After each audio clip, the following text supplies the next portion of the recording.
Boom! Okay, so another day with the Aiwa Mega CD, of course, and today we are looking at the volume control board, which I've appropriately named the volume board. It's this one here. So we fixed the mic amps on both of them, so they both work okay now. But we've definitely still got some problems with the revision 2 volume board. So this is the volume board from Model 1, revision 1. It works fine. So typical behaviour is you have the volume right down, you can't hear anything. I'm using the headphone jack for this example because it's a lot easier without a big speaker thing in the way. So also the volume, the sound does come out the earphone jack, which is fantastic. It's actually something I hadn't tested yet. So this board, what symptoms are we getting? Okay, we turn the volume right the way down and the right channel goes silent. The left channel, however, still has sound playing.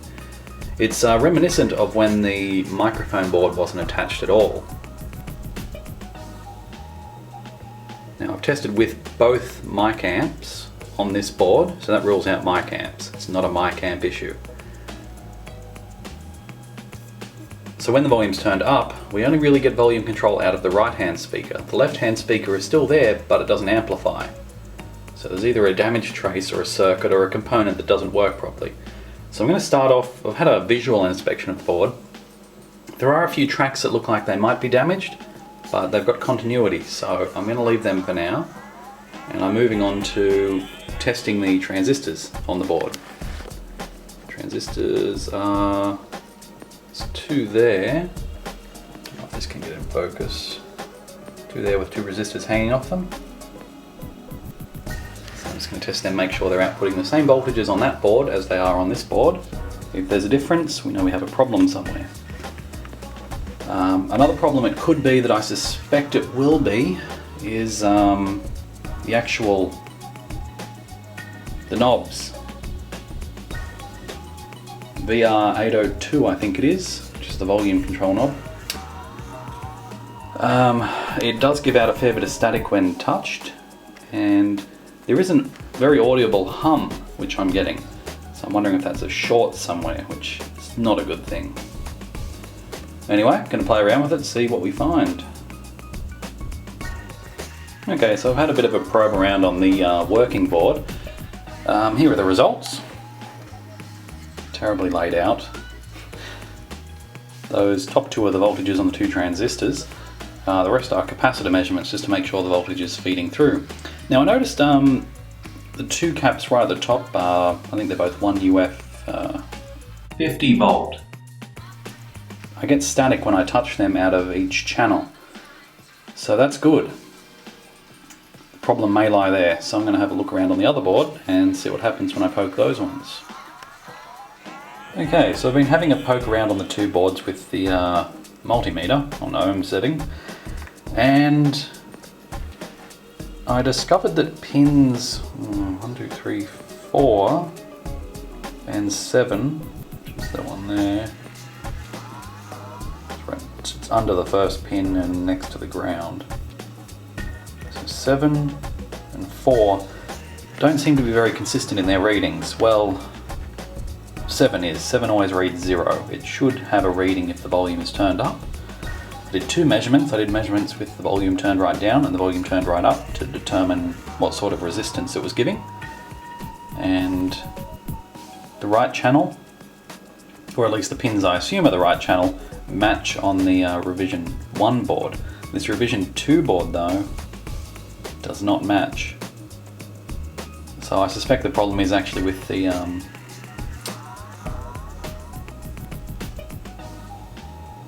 volume dial. So that's a problem. Don't know what I'm going to do. I'm going to have to try and find a replacement, I guess, but from what I can tell they're not a terribly common part. Or if they are, I don't know what they're called. Oh well, let's see if we can find one. Well, I haven't been able to find one in the past 15 seconds. However, I thought I'd show you the results. So these were all measured at 20K, on the 20K setting on the multimeter. As you can see, pin 1, 9.7, 9.6. pin 2 is ground. Pin 3, 9.04 versus 9.7. Pin 4, we got us. This is with the volume turned right down, so you shouldn't hear anything. Pin 4 was outputting 0.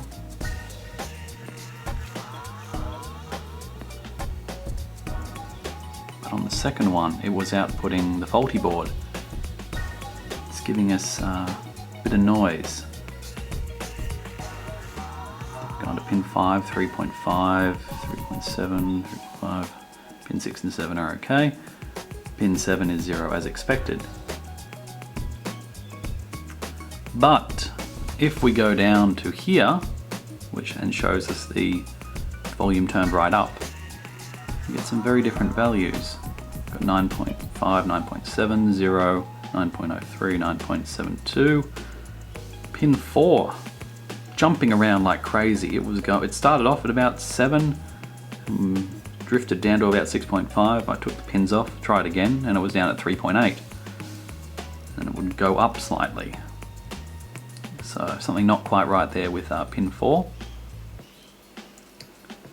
As you can see, it should have just simply read 3.58. Made everything nice and simple. Pin 5, 3.57 matches, and 6 is 3.71, which is close enough. But pin 7, look at that, 0 versus 3.58. So I'm going to say pin 7 and pin 4 are problematic. The question is why? Is pin 4 an input and 7 the output? It would make sense that 7's the output though, because it runs past, well, that, and it's called LO, capital L, small letter O, which left out, maybe? I mean, we are having troubles with the left-hand speaker.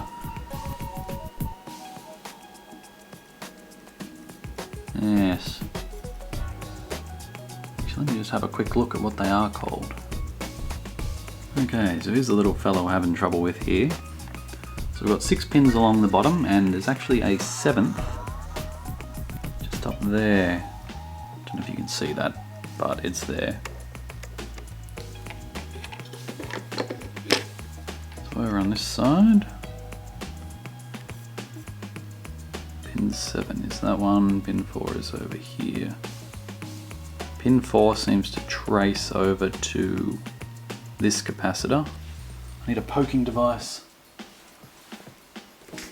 Multimeter. Perfect.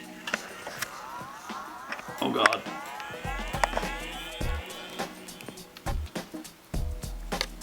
Ah! And I recovered. So we've got pin 7, which leads down here to the negative terminal of a 1 microfarad 50 volt capacitor. Then runs off over to here, which goes to the main board. And likewise for this one, this runs down from pin 4 to the capacitor, negative terminal, positive terminal goes out here and runs off to this cable as well, which goes to the main board. So the upper one goes to the main board, the other one goes to the mic amp board, just in case you're wondering. So it would make sense that if we're having trouble with this fella getting 0 out of here, we're not going to get any volume. And at the same time though, we are getting some volume out of it all the time, which may indicate a problem. Pin 4 on here was giving us more volume than we should be getting, although we're still getting absolutely nothing out of here, even when volume's turned down. So I'm wondering if there's a short here between pin 4 and the other audio channel that allows us to get audio out of the left-hand channel even when the volume's turned down, because we're not getting any volume out of the right channel when the volume is down, which is interesting. Yes. I guess if we're getting nothing into here, we're not getting anything anywhere.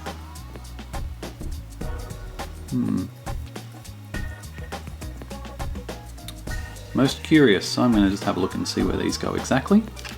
Hopefully that will help. Alright, so I've had a bit of a trace here. We've got B+,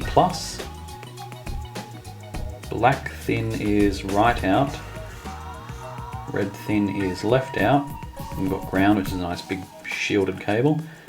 Left in and right in are white and yellow respectively. And I've traced them back to the hot glue mess, and it looks like the capacitors feed into thin black and thin red. So that makes sense, which is why we're having trouble with that. But in theory, if I were to tap into left out and right out, no, in, left in and right in directly, I should be able to get sound out.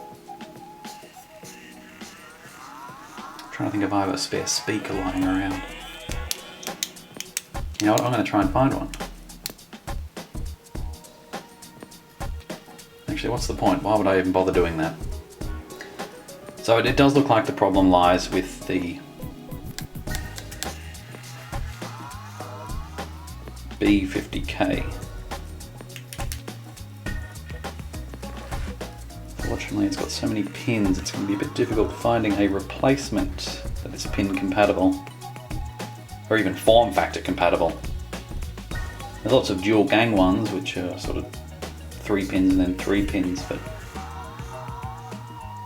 I need 7.